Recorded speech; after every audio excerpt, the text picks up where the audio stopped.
Hello, America, and welcome to the Glenn Beck program.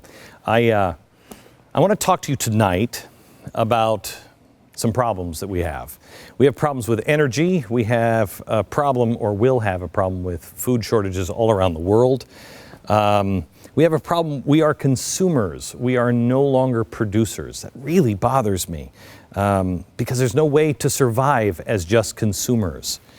And we also have a problem that is kind of connected to this last one, and that is we consume all of this information, but nobody's willing to pay for the information. Nobody's willing to look at advertising.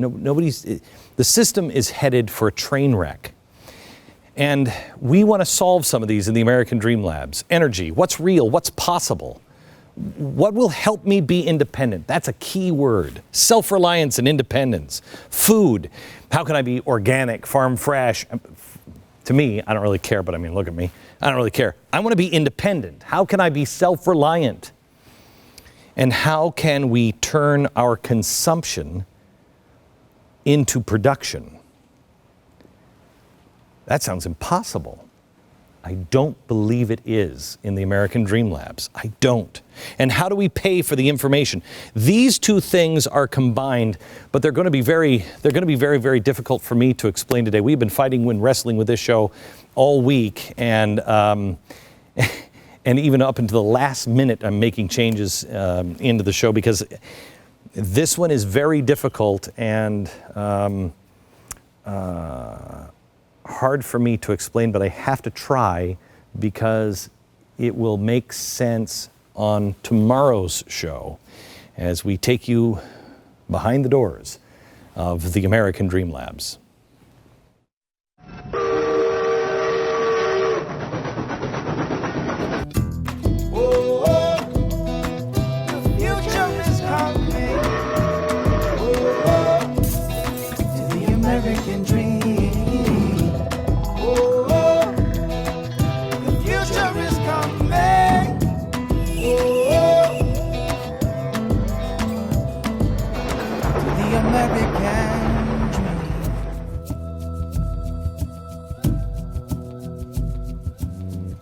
Hello, America, and welcome to the Glenn Beck program and to The Blaze. This is the network that you are building. But you will see by the end of this week that this is more than a network. We are building community, and I thank you for joining us. Let me start with energy. Have you seen, when you're reading the news on the internet or something, you see those little ads that are like, this man has made his electricity bill obsolete, but he has to get the word out in the next 10 minutes or the oil companies will kill him. I see those and I don't even click on them. They're like, really? One day last week, I saw one that had a question that only a geek like me would be fascinated by, and it was about Charles Lindbergh. And it asked, have you ever thought about how much fuel it took for Lindbergh to fly to France? It's not possible for him to carry that much fuel. And I'm like, wait a minute, really? Really dusty old history references kind of make me interested. And so I clicked on it and I watched this thing, and it was actually fascinating. But I have resources of researchers so I can look into it. Now, I don't have an answer on this yet, but I passed it on to the American Dream Labs to look into it. The claim is this. That plane, the Spirit of St. Louis, did not have the space to carry enough fuel to have him go from America to France without a fuel stop. So how did he make it? The story is that a guy on Lindbergh's team made it possible with an alternative energy source. The ad showed me the quotes and the articles from the New York Times that said he had found a new energy source from that time. And it made a pretty good case, but I don't know. I mean, I can make anything up. Clearly, we can doctor up a fake New York Times story or whatever. I don't know if any of it's true, but we'll find out for you. But that's kind of the problem. Advertising, you don't know what's real. You don't have the resources. You're not taking advertising seriously. The world is changing so fast that some of these things we do need to look into. I'm working on something now in the American Dream Labs. We're building a test model of a new system of energy. And if it works, it will allow you to live off the grid in a dependable way and be independent. In fact, I think more than a dependable way. I think, anyway, we'll get into it, but I am funding this test myself. And if it works, I will not only show you the test results and show you from start to finish how we tested it, but I will implement this system on this network. The only cabling we'll need is a cable to power the power company. We'll send energy back into the grid instead of sucking it out. If I can make this place work off the grid, surely you can make your house have power and be off the grid and be independent. We'll put our money where our mouth is. If it works, we'll do it. The same thing with food. Food, it's not enough. I mean, my answers to you have been, hey, you should go buy a farm. Really, Glenn, you should go buy a farm. I have the money. I went and bought a farm. I don't know what I'm doing with a farm. The cows scare the hell out of me sometimes. Okay, I don't know what to do with them. So what do you do if you can't move to a farm, you don't have the money, you don't have the skills? What do you do? What if you live in the inner city and you like the inner city?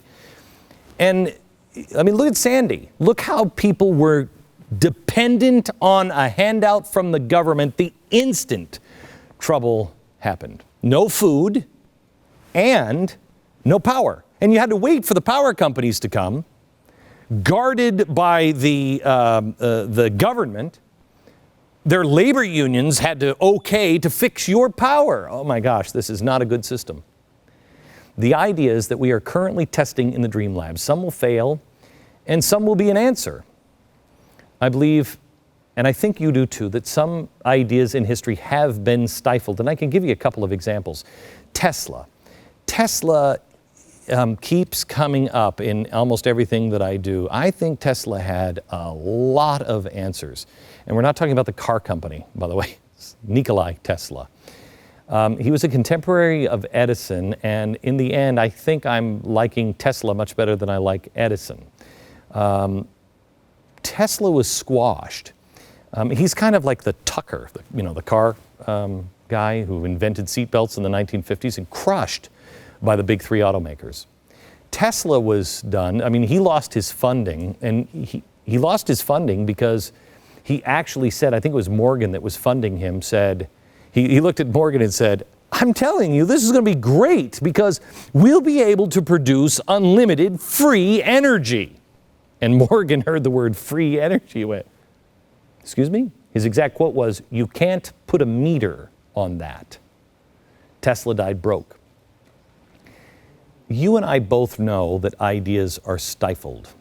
FM radio, we had FM radio in the 60s. It came out and people started really listening to it in the 70s, and by the 80s it took off. But we had the crappy staticky AM radio that you would lose under the bridge by the 1940s. Well, wait a minute, who had it? RCA did. RCA, David Sarnoff was the president of RCA, and in the late 1930s, early 1940s, he went to a scientist and said, hey, we've got a problem with AM radio. It sounds like crap, and it's very, very thin, and it also, you lose it in the bridge and everything else. Can you do something about that? He said, I don't know, let me look into it. So he did, and RCA paid for all the research. The guy came in all excited. He had built an FM transmitter and an FM radio, and he said, listen to this. It's in stereo. Listen to how great this sounds. No more static. It's all gone. Sarnoff said, my gosh, you've done it. Thank you so much. And the inventor sat there, and he was so excited, and he said, oh my gosh, well, thank you, thank you, thank you. So when do we start production? And Sarnoff just laughed at him. He said, oh, not for a long time. We have many more AM radios to sell first. The inventor of the FM radio actually went nuts and killed himself in the end. He couldn't take it that Sarnoff and RCA was sitting on his life's work that he said would change the way radio was listened to. And it did. Ideas are stifled. So what do we learn from just this opening monologue? What we've learned here is that you need a laboratory to be able to test things out.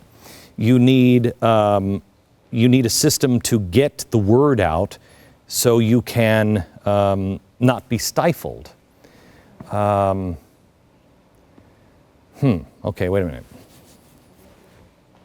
That would be the Blaze in the American Dream Labs. That's what we're doing. You also need one other thing. You need a community, a tight-knit community that can experience these things and then be a part of the success and push them out. That's you. Tonight's show I've been wrestling with, and boy, I said just 2 minutes before we went on the air, I said this show's a mess tonight because it's so hard to explain this part of it because we don't have anything tangible that I can show you, and we are so close to a couple of things that I can't, for proprietary reasons, I can't show them to you tonight. So tonight's kind of like The Empire Strikes Back, you know? It's like the boring middle part. Tomorrow you'll find out, oh my gosh, he's my father? Yes, that's what you're gonna find out tomorrow. Tomorrow, even The Empire Strikes Back is actually a bad example because I think that's the best out of the three, but it ends with him standing on the ship just looking out at space and you're like, that's it, that's the ending? Tonight we're gonna talk to you about the middle part. And you will fully, I think, begin to understand this tomorrow. But I also can't talk to you about a lot of things because we are right on the beginning of one of the experiments that is a big part of the show tonight. And so I just have to talk you through it. And I only want to do it because you will be our guinea pig, yeah? We're going to do experiments, and we are conducting laboratory experiments on many things in 3 different studios. And tomorrow you'll see, I think, 2 of those facilities for the Dream Labs. But this one that I'm going to talk to you tonight, the only laboratory that we can use is this studio. Because this is a television experiment that we're going to do. And there's a couple of parts of it. We're going to be experimenting, as we showed you last night, with new technology. But the other part of that is we're going to be experimenting with advertising. We're going to redesign advertising because it doesn't work. The problem with advertising in today's media is that when you advertise on a website, you don't usually click on it because you don't have to, and you're bothered by it, and you don't connect that is funding that news or whatever. We had this problem at the beginning with the Blaze when we weren't telling you at the beginning really that this was my website. So many people were coming on and they didn't know what the Blaze really stood for, and so the people weren't clicking through and buying the advertising because it didn't mean anything except an annoyance. But once people understood, oh, wait a minute, this pays for this, and this is an important service to me, I'll click through, and if that is a good ad that I can use, then I will do it. The other problem, and this is the bigger problem, because the networks, I don't think they know it, but they're in denial. It's like the federal government. They're on the verge of collapse because of 4 letters. T-I-V-O. TiVo. TiVo, do you watch commercials, really? If you have TiVo, do you bloop, bloop, bloop? Because I do. The problem with advertising when you're watching these commercials is unless they're highly entertaining, you don't care. Or unless it's something that you are absolutely interested in. That's why Google is reading all of your email and stuff and finding out, watching you and the cookies and everything else so they can target you. And so they're only targeting the things that you're really interested in. Well, that's good. And maybe that's the wave of the future. But I think there's another way. The problem also is these big corporations. I don't know what they stand for. And the little guy can't survive anymore because they don't have the infrastructure. They don't have the ability to get the word out in a mass way. And the free press will not survive without advertising. And the last problem is we used to know the guy who lived down the street or worked down the street and ran the bakery and the person that had the clothing store, and we were a community. Now, I want to address that. We have to address that. Community is important. Everything you see this week is based on, first, the fact that God gives us the ability to do what we do, and we should listen to Him and try to follow Him. And sometimes we don't understand it, but also, everything you see this week is based on 2 words. Why? Why are people doing this? And the other word is community. Those two words are my compass points this year. Why do you believe what you believe? Why do you build what you build? Why do you buy what you buy? Why do you do what you do? Why? What is your why? What motivates you? I'll tell you mine. And the second is understanding what real community is. Because community isn't even real anymore. I'll beg to differ with you. I have more friends than I've ever had. I have 400 friends on Facebook right now and 10,000 followers on Twitter. I got news for you, Jack. That's not real. Those aren't real people. Invite them to your birthday party. They're not coming. If you think I'm kidding that those people aren't real, try checking the status update during dinner and half paying attention to your family. If you're married to a person like mine, you'll get an elbow in the chest.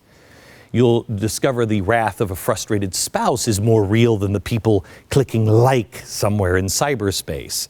If you're unlucky, you'll be checking in with your friends, and your spouse won't say anything because she or he and your kids will also be having virtual conversations as well. Friends are becoming virtual. I don't use the term friend unless I mean it. I understand the value of a real friend. Real friends are what build real communities. At this network and the people involved with the American Dream Labs, we look at things differently than the world currently does or will shortly. And that's why this network is aiming to be different in a different way. We have to reinvent, or we are going to be the slave of someone else. And no network, no news source, no one will survive if we don't change the way our commercials and our ads are done. Cyberspace is important, but real space is more important. Tonight, we're going to talk to you about our plan to revolutionize the way advertising is done, not just for us to do something new, but there is a better way to do it, a more entertaining, more interesting, more effective, more interactive, and more stable way to ensure that we still have the information provided to us without going begging for a dollar from the government. Right now, there is only one time a year that people actually look forward to the ads, and I don't really mean that, but I mean you kind of enjoy them, and that's the Super Bowl. We need to address everything in advertising. The why on advertising is pretty obvious. People have to address that. But the other problem we have to address is the problem of quality. Most companies don't have the capital to produce fancy movie quality ads, and the result is, even for a good product, sometimes a really bad commercial. And the other problem that compounds the first one, TiVos and DVRs. Everybody loves DVRs, including the networks, because they don't really care until they started checking who's skipping over the commercials. Soon everyone in America will have a DVR, and you'd think that the fact that the audience can render the network's main revenue stream totally worthless might open a few eyes of a few executives. But in their arrogance, they have completely ignored the problem. We're NBC News. Well, it'll never go away. They'll be begging for Washington to pay for it soon. They treat ads like an ugly stepchild, even though the networks were built on the backs of those advertisers. They don't care if the ads work or if they don't. They just want the money. Look, I don't want to ask you to subscribe, but I have to have the income to be able to do these things. And we at the beginning were like, are we going to be a subscription or advertising? Well, we've got to be advertising. First of all, because we're building a whole network, we have to have both of them. We have to have both of them, at least temporarily. My idea is to make advertising sustainable, bulletproof, and change it up enough to where we are leading the way, so I never have to ask you for anything. The other day, I was going back and forth between Fox and CNN, and I was watching the ads. Fox was running something like this, the aqua rug, carpet in your shower. I don't know. I've never wanted a carpet in my shower. I don't know why you need a carpet in your shower. And it might be a great product, and I might be the only one that says, I don't need a carpet in my shower. Well, that's what they were running. The world's most powerful name in news. Then I go over to CNN. They're the lowest rated name in news. And I saw this. Delta Airlines. I thought, why is CNN running the Delta Airlines spot? With Fox, the #1 rated channel by far with more viewers. And they're running the carpet thing, and CNN is running Delta Airlines. Most people won't admit this, but I will.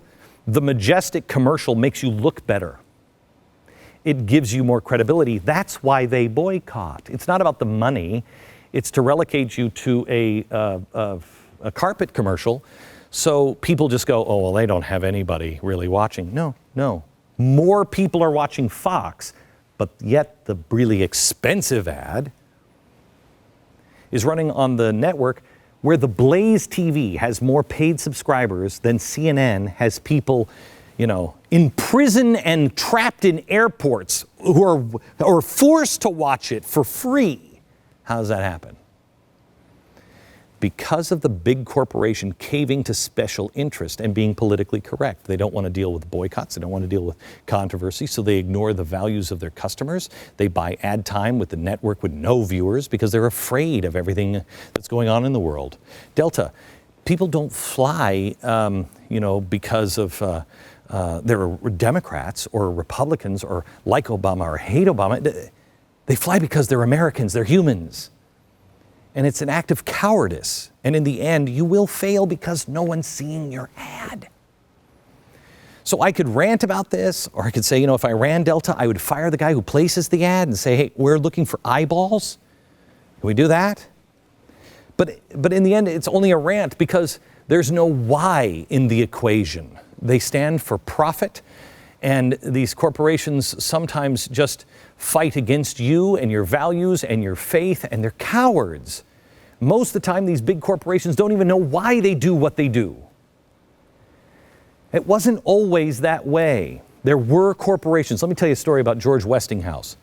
Westinghouse, his first real success was the invention of the railway air brake. But that's not his biggest success. That's just the one that enabled trains to be stopped with a fail-safe accuracy by the locomotive engineer for the very first time, so people wouldn't get run over by a train. Then he took that success. Here's a guy who would go out, and if one of his workers, he was wildly successful. He was, one of the Bill Gates of our day, or of the day of the 1800s. And if he saw somebody in the street and they were struggling and they were an immigrant, and they were trying to pull this wheelbarrow and it tipped over, and everybody was mocking him and laughing at him like, hey, you immigrant or whatever. And he went, here's George Westinghouse, he comes over, he helps the guy right it and put all the things back and helps him move out of that area. This is a decent guy. And he did things for a reason. He ended up building the first 3 huge generators that harnessed the power of Niagara Falls and turned that power into AC, what's in your plug right now, electricity. It was George Westinghouse, but he did it not for money. He did it because he believed we could create a better world. That was his why. He was a guy who believed in something. He was decent. He changed our world. Westinghouse now is just a name. Most people probably don't even know Westinghouse, a big faceless corporation. I wonder if anybody who works at Westinghouse and the plants, they even know about its heritage or even care. Do they know why their employer still exists? Do they hold any of the same values? Do they have the same spirit of innovation? Or do they just believe in turning a profit for the shareholders now? If that's your why, that's okay, but it's not mine, and I don't think it's yours. A couple of years ago, we started the marketplace. And this has been a really tough one for me because I'm very frustrated with it, honestly, because we can't move fast enough for me, and it's not what I want it to be yet. We're moving in the right direction, and all of the whys on why we're not moving so fast, they're all legitimate. But it was a place to give small companies, startups, a chance to showcase their passion on a bigger platform. And the companies in the marketplace aren't there just to make a quick buck. Making money just happens to be the result of following their passion, doing what they strongly believe in, doing what they were willing to risk everything they had to create. Those are the kind of companies that I want to partner with. Ones who really have a strong why, and one that matches mine and yours. Maybe not everybody in the country, but yours. Community.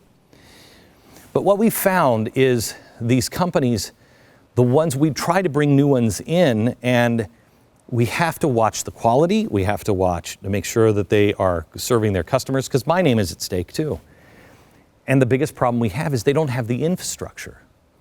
I don't know if you've seen the Amazon infrastructure, but when you order something online, it's got to go through a certain deal and get out in the mail. It's hard. It's big.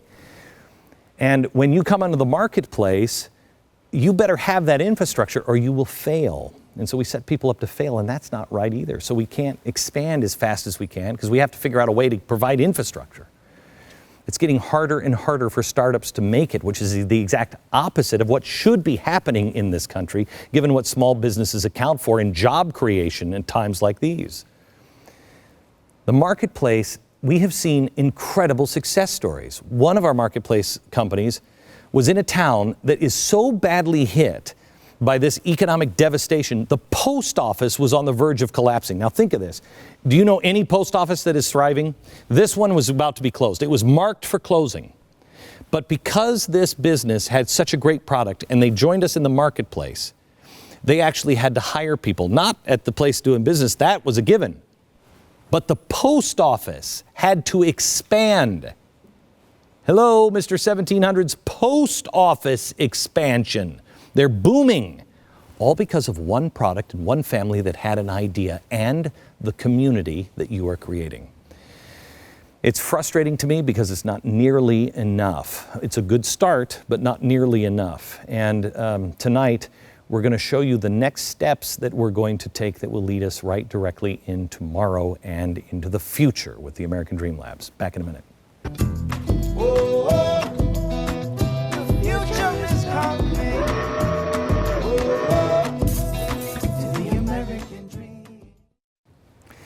The reason why we're doing this show is we're trying to give you an overview of where we're going because we have collapsed a 5-year plan into a 1-year plan, and I desperately need your help. You are the first adapters of this network and of what we're building, and we're trying to show you what we're going to do in the next 12 months so you can understand the grand vision of things, and if you buy into it, if you can help us get the word out and get more people to support the network in many ways, we'll line out for you in the coming weeks, but you'll find ways. Yesterday, I talked to you a little bit about what we were going to do. We've announced that we're going to do a new 60 Minutes show. We're looking at second screen technology, et cetera, et cetera. And I told you about how I Love Lucy was still successful, still funding CBS, part of CBS News. Everybody thinks that Lucille Ball was the genius, and she was, comedically, but it was actually Desi Arnaz that was the television genius. He saw the future in a very vastly different way. He was the first one that said, you know what, I tell you what, give me the royalties for a rerun in case you ever rerun. Nobody was rerunning these things. That's where all the money comes from I Love Lucy. But he also did something else. They used to shoot each scene at least 3 times, over and over and over again, to get all of the right angles. Because they used to use a camera kind of like that one over there, this big, huge camera here. And they'd film it. And to get all the right angles, they'd have to keep resetting. And then actors would do it over and over, and the audience would have to laugh again. It was awful. It was awful. Well, he figured that somebody else had already done something better, and it was the 3-camera shoot, but nobody was doing it. He wanted to use all 3 cameras at 3 different angles, and that shoot is called the Desi shoot. Let me show it to you. We're using it right now. You're on camera 4 right there. That's the one you're watching me on. Right here, you're seeing right in the edge of the screen. Come on in. That's camera 3. And right over here is camera 1. 1, 2, 3. 3-camera shoot to be able to get all the angles. We happen to use 4 because we also have what's called a Steadicam, but that's highly unusual in a show. It's usually 3, developed in the 1950s. The Desi shoot, he didn't just invent it. In fact, he didn't invent it. He just implemented it where other people had failed. He was the one who was willing to risk the failure again because he knew he could get it right. That's what we're going to do. We're going to split our network, and I shouldn't say split because we're not going to split the network. We are going to hire an additional staff. I'm going to start a whole new programming department that will lay side by side with this programming department. I have 41 minutes an hour of programming. And then the sales department takes care of all the commercials. No longer. I'm going to have a commercial programming department that will handle the 19 minutes of commercials entirely different. Based many ways on the way people used to do things in radio in the 1940s, but they have to be entertaining. Now, our company will not only worry about 41 minutes of show, but they will also look at the new division at the 19 minutes of show each hour. The commercial breaks we want to make have to be entertaining. They have to be meaningful, interesting, storylines, everything. So you're watching this show, you don't want to turn the channel because you're going to watch that commercial too because it's something good. You're going to really like that. That is an impossible thing. Everybody will say it's impossible. But that's what we have to do. We have to start telling the stories behind things and reach out to entertainers, filmmakers. Maybe sometimes they'll be short films. They will be live. They will be, you'll see, and I'll explain here in a minute, but you'll see. But we have to think things differently. I want to show you something. I went to the head of 1791, they're the people that make the clothing line, my jeans, and I said to him, are we selling any jeans or anything? I was worried about it because I hadn't checked in it for a while. And I'm naturally just convinced that nobody's watching and nothing is successful. And they said, are you crazy? And I said, what do you mean? The answer is yes to that, but what do you mean? And they said, Glenn, we cannot keep them in stock. It's sold out on the website. All the time it's sold out. We put that up for half a day and we sell through the entire stock again. We can't keep them in. Well, I was just telling everybody we needed a new ad for 1791, one that would help sell the product. Well, we have it. We have it. And I want to talk to you about this. Ads can look many different ways, and maybe they're effective, but I just don't like the way they look. But let me show you what we could have done for 1791. This is what we could have done. Has this happened to you? Are your jeans constantly fading, ripping, falling apart, falling off, splitting, and worse? You're in luck. Introducing the indestructible jeans from 1791. We've put them through our rigorous test laboratory. We've tested the indestructible jean against everything. But wait, there's more. They're not only indestructible, they're incredibly versatile too.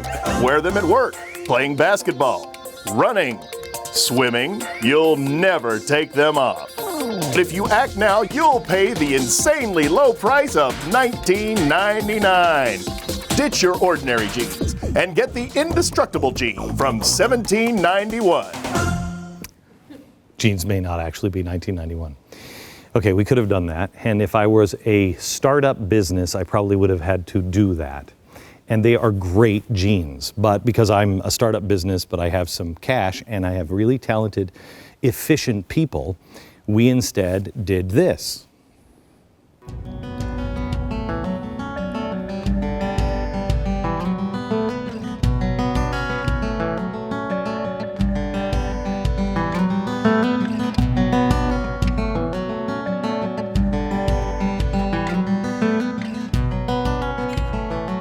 These were the first American blue jeans, the jeans that built America. And they were built in America. Built at a time when things were timeless, a time when you knew things would last, a time when people worked for their dreams and their dreams worked for them. Americans built locomotives and put a man on the moon. Well, maybe you'll never get your chance to go to the moon, but as an American, you sure as heck can still shoot for it. We did this ad this way because we wanted it to look nice. We wanted to make it look like the jeans were worth something, because they are. And we told the story. We told you why. Why? Because those were the jeans that first built America. What do you mean? What do you mean by that? People came out and, well, what does that mean? Well, you just started as, no. Those are selvage jeans made on the same loom that the original Levi was made. Those are the original Levi fabric. You can't even buy that from Levi's anymore. Now, maybe the first ad would have sold more, I don't know. But as a programmer, I think we can do much better. But I'm not talking about doing new commercials per se. We have people working around the clock now because it is our goal to completely change the way commercials are done and seen. And this is why I'm telling you this tonight. In the second week of March, for 2 weeks, we are going to be conducting a 2-week experiment in this American Dream Lab here as part of our show. And we're going to test you with our new ideas. You'll be part of it. We will keep the experiment confined to this show exclusively for those 2 weeks. Some of it may be horrible, some of it may be really good. If it works, we'll be rolling those ideas out across the entire network beginning in late summer, and then by the end of the year, a new paradigm will be in place. And this is where you come in. You're the guinea pig, and I'm sorry, but we have to poke you for 2 weeks in March, because you're the only ones capable of pulling this off. Nobody else is willing to take the risk. I went to the brass at both CNN and to Fox, and they both know the end is near. And I begged them, I said, let me try. Let's try a few new things. My audience will put up with it. Let's try. They knew they had a problem. They know that DVRs and TiVo are killing them.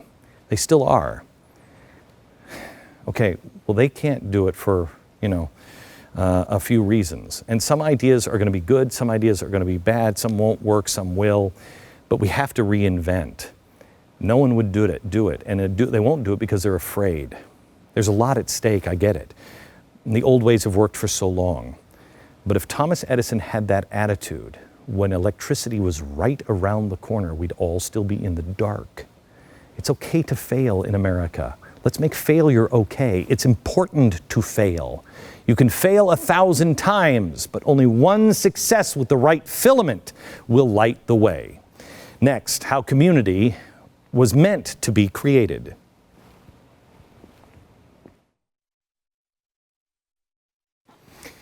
On Monday, I showed you this. This is the original prospectus, the original idea for Disneyland, hand-colored by Walt Disney. That's a copy. This is the original.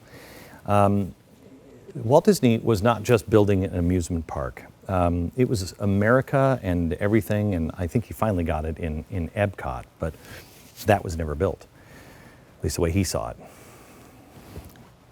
But the tip-off to me is here. The tip-off is right here on Main Street, USA. There's a church, there's a schoolhouse.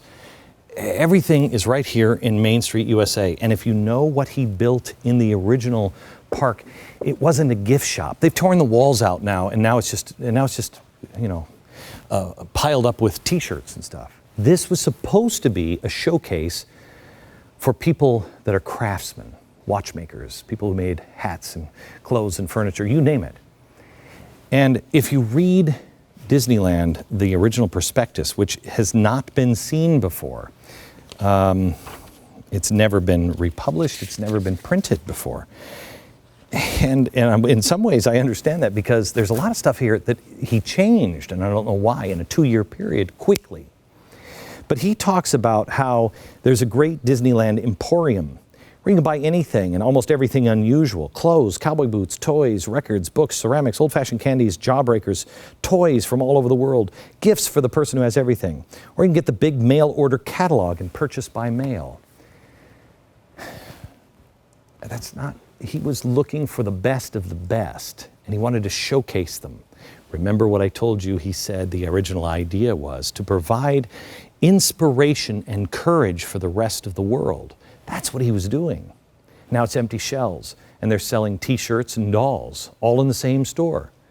It works for them, but I believe Walt Disney saw what was coming and he knew how to fix it. And the secret is community. Community is breaking down, and it's changing because there is a big, bright, beautiful tomorrow just on the horizon.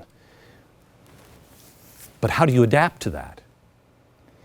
What he wanted was to build a better community, one where everyone can win without being socialist.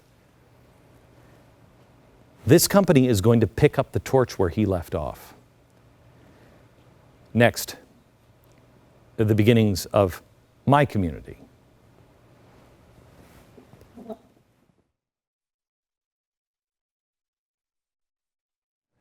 Okay, you know my why. Now let me start to talk to you a little bit about community, which we'll get into tomorrow a little bit more.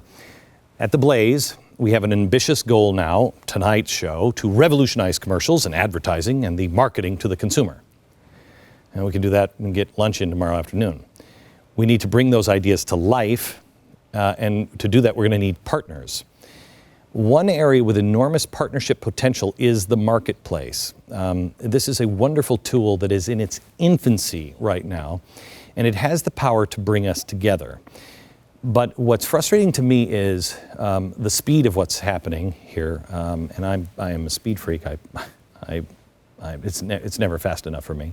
But I also want to empower the end user to benefit. Right now, it only flows really in one direction. I mean, you get a benefit because you get a great product.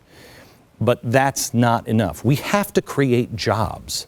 That is going to change in the next 12 months.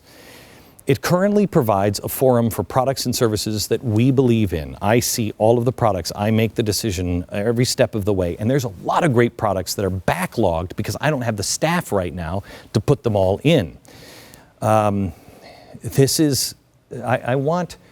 I want to be able to make things easier for you to get access to, and the entrepreneurs. The activity is already overwhelming, but its scope and function is far too limited. Soon, you're going to be able to create your own space there. Groups like local scout troops will be able to raise money through the marketplace. You will be able to help fund the dreamers, and you will be able to be an entrepreneur yourself, even if you're not creating a product. Remember when I said we have to find a way to make our consumption productive. I see this as one of the best qualities of Amazon.com and Kickstarter, all rolled into one extended community. We all have to be consumers, and it's important that we consume quality. But we also can find different ways where we benefit in this community, where you, the end user, you're not just a buyer, you're a producer. We'll continue to get the word out on great products, new and existing. We will be able to create reliable brands that people will grow to love and trust, and those brands hopefully will form new mega companies that will remember their roots and hold on to their why. And we can accomplish all of this, but it's going to take a lot of hard work, and a lot of visionaries, and a lot of people who can read between my lines on this and get it, and start moving forward in their own life, and a lot of trust on both of our side. To do just some of the things that I've talked tonight, just to do this 19 minutes an hour of programming, this network needs to grow exponentially to pay for all of the things. Remember, I'm putting a 5-year plan into one. Part of the problem is being able to fast track all of this stuff, but also the other concern is by the end of the year, if we can't make the growth that we need to, we're going to have to start contracting, and I don't want to do that. I don't think we have time, and I believe that things are going to get harder, and it's going to make job creation and consumption needs to make sense quickly. We're going to need your help to make it happen. This is the kind of growth that requires partners like you. And unfortunately, this is only one day of the 5 days that we're laying out our ambitious plans. And if you think anything that I talked about at all today, from energy to food to everything else, is ambitious at all, if you think this was big, wait until I tell you about community tomorrow, Galt's Gulch, and the man in the moon. That's tomorrow. From Dallas, good night, America. Future is coming. To the American dream. The future is coming.